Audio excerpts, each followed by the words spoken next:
Combien coûte le Kia Telluride 2023, véhicule à succès pour le constructeur Kia depuis son arrivée sur le marché en 2021? Un VUS traditionnel à 3 rangées de sièges équipé d'un moteur à 6 cylindres, boîte automatique à 8 vitesses, rouage intégral de série et qui connaît énormément de succès chez nous. On se l'arrache sur le marché d'occasion, on se l'arrache dans le marché du neuf parce que ce véhicule-là est tellement populaire sur le marché américain qu'on vient se faire voler des ventes chez nous par des acheteurs américains qui vont se le procurer en surenchère. Alors, c'est un véhicule extrêmement convoité. Difficile à croire que Kia puisse créer ce genre d'engouement pour un VUS qui, somme toute, se compare à la grande majorité de ce que les constructeurs japonais et ce que les Américains vont proposer. Mais on a ici une formule à succès qui cible en plein dans le mille une majorité d'acheteurs nord-américains parce que ce véhicule-là est bon à tout faire, tout simplement. Alors évidemment, pour 2023, on apporte quelques changements cosmétiques, quelques changements au niveau des versions, des équipements. Vous aurez d'abord remarqué qu'on a redessiné complètement la partie avant et selon la version pour laquelle vous allez opter, bien, la grille de calandre va changer. Il y a 5 versions au menu, EX, SX, SX Limited, la version X-Line qu'on a ici, qui est nouvelle cette année, et la version X-Pro. Les 2 dernières, vous allez le voir, ont un look un peu plus aventurier, suspension qui est rehaussée dans le cas de la version X-Pro, rehaussée de 213 mm. Dans le cas de la version X-Pro, on reçoit aussi des jantes de 18 pouces plutôt que 20 pouces comme ce qu'on a ici, avec des pneus Continental Terrain Contact qui sont conçus évidemment pour la conduite hors route. Il faut aussi savoir que dans le cas de la version X-Pro, vous allez avoir une capacité de remorquage rehaussée à 5500 livres, alors que les autres versions, c'est du 5000 livres. Si vous optez pour une version X-Line ou X-Pro, il y a également un mode remorquage qui est ajouté sur le véhicule, donc on facilite le remorquage avec ces véhicules-là. Les capacités n'augmentent pas, bon, mis à part la version X-Pro à 5500 livres, mais on facilite le remorquage avec un mode de conduite conçu à cet effet-là. Alors, je le disais, partie avant qui est redessinée, les phares sont redessinés également. Dans le passé, on avait des feux de jour orangés, donc ambrés, qui ceinturaient le phare. C'est éliminé. On a désormais des feux qui sont plus traditionnels. Vous aurez aussi remarqué qu'on élimine le lettrage Telluride sur la partie avant du capot pour désormais le placer à l'arrière sur le haillon.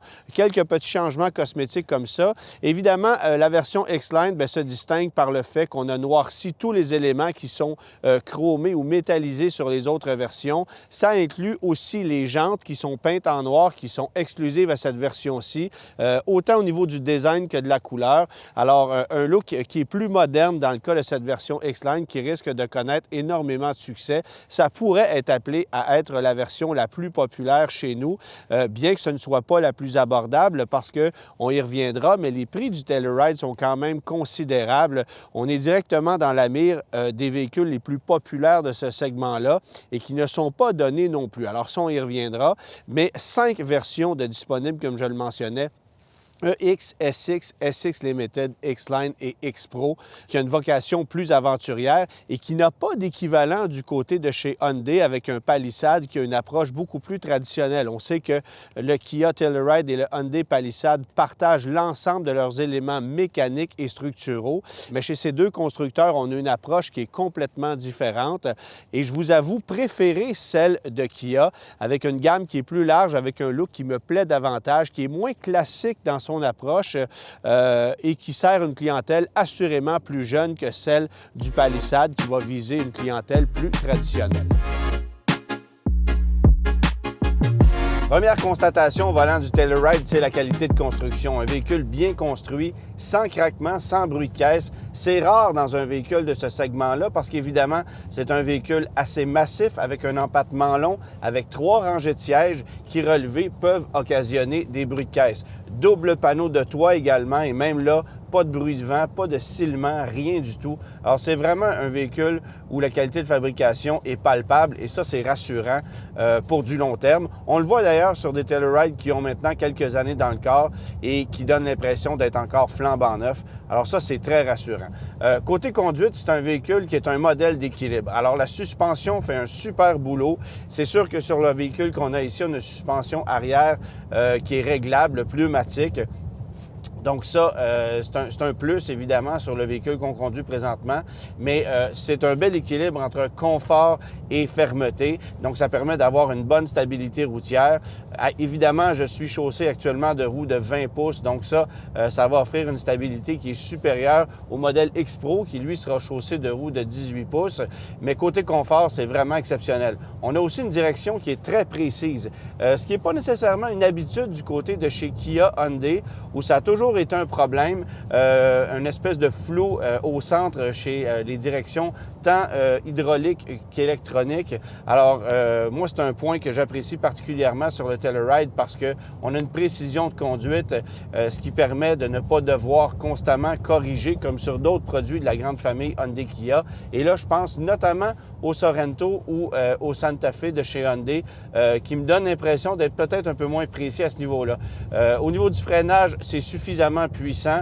Évidemment, le nerf de la guerre, c'est ce moteur V6 3,8 litres qui fait 291 chevaux, un moteur traditionnel dans son approche et dont la consommation est extrêmement raisonnable. Après plus de 300 km au volant de ce véhicule-là, j'ai maintenu une moyenne oscillant autour des 11 litres au 100, ce que je considère très raisonnable, considérant la puissance, le couple congénère ici, évidemment, cette capacité de remorquage qui est à 5000 livres. Il faut cependant savoir que si vous optez pour la version X-Pro, vous aurez droit à une capacité de remorquage rehaussée à 5500 livres, probablement parce que le véhicule est chaussé différemment. Il n'y a pas de distinction sur le plan technique du véhicule comme tel par rapport à la version X-Line que je conduis présentement, qui, elle, reçoit cependant une suspension rehaussée de 213 mm.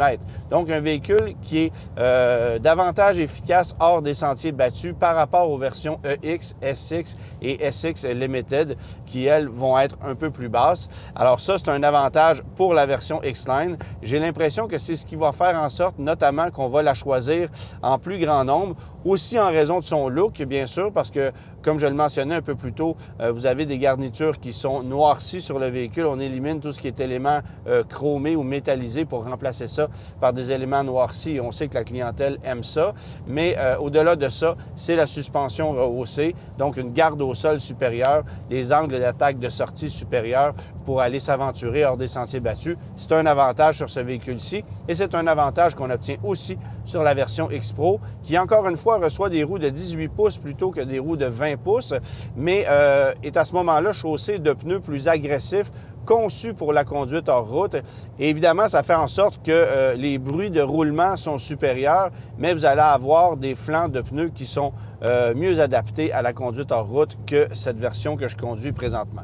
La raison pour laquelle Kia a lancé cette version X-Line du Telluride, c'est parce que la clientèle demande ce genre de véhicule-là, tout simplement. Suspension rehaussée, un véhicule un peu plus aventurier, comme je le mentionnais un peu plus tôt. La compétition le propose d'ailleurs. Honda lance cette année une version Trail Sport du Honda Pilot.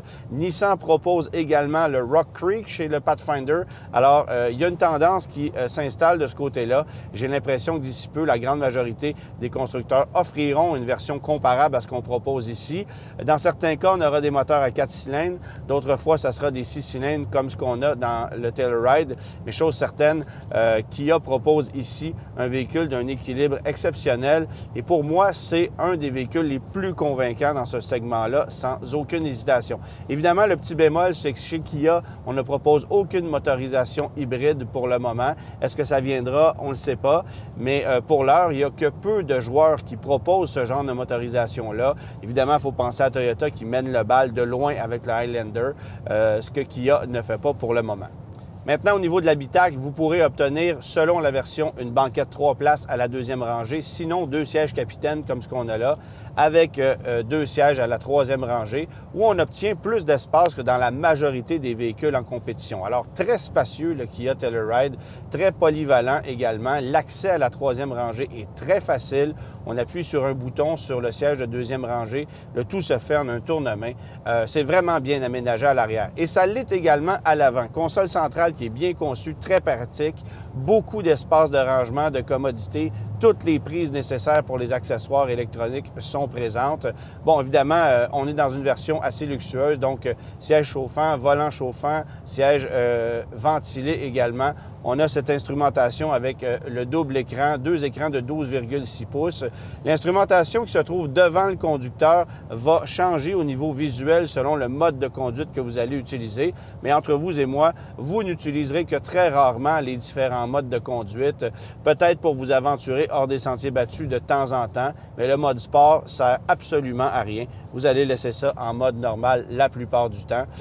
Mais si vous décidez de jouer avec les paramètres, bien là, vous allez voir l'affichage à l'écran qui va se modifier. On a une visualisation tête haute, on a un super système audio et les sièges sont extrêmement confortables, beaucoup de latitude au niveau de l'ajustement. Encore une fois, pour les personnes de très grande taille, on aimerait peut-être pouvoir rabaisser l'assise encore davantage, mais c'est moins un problème dans le cas du Telluride que chez d'autres produits de la grande famille Kia, parce qu'évidemment, c'est un véhicule plus spacieux, plus polyvalent, où l'espace est plus généreux que la moyenne. Alors, un véhicule très, très, très intéressant. Maintenant, pour ceux qui veulent avoir beaucoup de luxe à bord du véhicule, sachez qu'en optant pour une version SX Limited, c'est à partir de ce moment-là que vous obtenez sellerie de cuir Napa à l'intérieur, où là, vous avez des choix de teintes. On a une couleur chamois ici à l'intérieur du véhicule. Vous pouvez aussi obtenir le noir. Vous allez aussi obtenir, à partir de la version SX Limited, la suspension arrière auto-nivelante, donc pneumatique à l'arrière. Ça permet de pouvoir charger davantage d'objets sans que le véhicule soit affaissé et ça améliore bien sûr le comportement du véhicule. Je vous parlais un peu plus tôt de l'engouement pour le Kia Telluride sur le marché d'occasion et sur le marché américain. Eh bien, ce qu'on constate en ce moment, c'est que les prix explosent sur le marché d'occasion. Vous allez payer à peine moins cher pour un modèle usagé qui a 20 ou 30 000 km au compteur que pour une version flambant neuve. Et la stratégie des concessionnaires, ou du moins de certains concessionnaires, est, je dirais même, douteuse parce qu'on a vu des cas où on refuse littéralement de vendre un Kia Telluride à un client qui se présenterait en concession sans avoir rien à donner en échange, alors qu'on va favoriser la vente d'un Kia Telluride à un client qui en a déjà acheté un, modèle 2021, modèle 2022. On reprend le modèle d'occasion en échange, on fait du profit à la revente sur ce véhicule d'échange qu'on va parfois acheminer sur le marché américain en faisant de gros profits parce qu'évidemment, la force du dollar américain fait en sorte que ça peut être très payant de vendre ces véhicules-là sur le marché d'occasion. Et ensuite, bien, on va revendre un véhicule neuf avec tout le profit qui vient avec parce qu'il n'y a pas besoin de vous dire qu'il n'y a pas un sou de rabais sur ces modèles-là qui sont extrêmement convoités et ce, peu importe la version que vous allez choisir. Il y en a 5 au total, je vous le mentionnais un peu plus tôt. Échelle de prix pour le Kia Telluride 2023, elle a augmenté cette année, mais c'est le cas de plusieurs autres véhicules en compétition. Alors, 52 010 $ à 64 610 $. Ça, c'est l'échelle de prix transport préparation inclus pour un Telluride 2023. Et si vous décidez de comparer avec la compétition, pour vous donner une idée, un Hyundai Palisade, prix d'entrée à 50 500 jusqu'à 59 300 $ pour le modèle Calligraphy qui est le plus luxueux dans la gamme Palisade. Alors, on est un peu moins cher du côté de chez Hyundai, mais en même temps, on a un peu moins de matière que dans un modèle équipé comme celui-ci, où évidemment, on a une suspension rehaussée et un peu plus de capacité. Si vous comparez avec le nouveau Honda Pilot, alors ça, c'est le plus cher dans le segment, évidemment. On a rehaussé les prix considérablement pour 2023, mais c'est un modèle de nouvelle génération. 52 600 à 64 800 $ pour un Honda Pilot.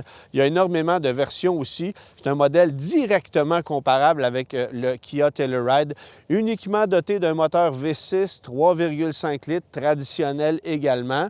L'autre véhicule en compétition qui se compare directement avec ça, c'est évidemment le Volkswagen Atlas, où là, l'échelle de prix pour un modèle avec moteur V6, parce qu'on peut aussi obtenir un 4 cylindres chez Volkswagen, 52 159 à 60 859 $. Alors, on est dans les normes, on n'est pas dans les moins chers du côté de chez Kia, mais on a énormément de matière à offrir, comme vous avez pu le constater, avec toujours cet avantage d'une garantie de base de 5 ans ou 100 000 km que personne d'autre peut accoter dans le segment, mis à part Hyundai qui offre la même garantie. Alors, dans le cas qui nous concerne, c'est une version X-Line. avec comme seule option une peinture blanc nacré à 250 $, ce qui apporte la facture à 63 260 $. C'est quand même pas donné, mais il faut savoir que ce véhicule-là est aussi convoité par une clientèle qui, dans le passé, allait dépenser des sommes beaucoup plus élevées pour des VUS de grand luxe chez Volvo, chez BMW, chez Mercedes. On prend beaucoup de VUS de grand luxe en échange chez les concessionnaires Kia pour un Kia Telluride, qui est évidemment un véhicule plus pragmatique, mais qui fait un super boulot, qui a prouvé sa fiabilité et dont les coûts de possession à court, moyen ou long terme sont nettement moindres que tout ce que vous pourriez vous procurer dans des segments plus luxueux, même du côté de chez Acura ou Infiniti, qui ont des VUS qui ont une bonne fiabilité et avec des coûts d'entretien qui sont raisonnables par rapport aux véhicules allemands. Alors, si vous décidez de financer le véhicule qui est ici sur un terme de 72 mois, le taux est à 6,49 %. C'est pas donné, mais c'est un véhicule tout nouveau, tout beau, très convoité. Alors, Kia serait fou d'offrir du 0 %, surtout par les temps qui courent. Vous allez payer 1 234 $ par mois sur 6 ans pour le véhicule qui est ici. C'est énormément d'argent. Ça, c'est évidemment taxe incluse.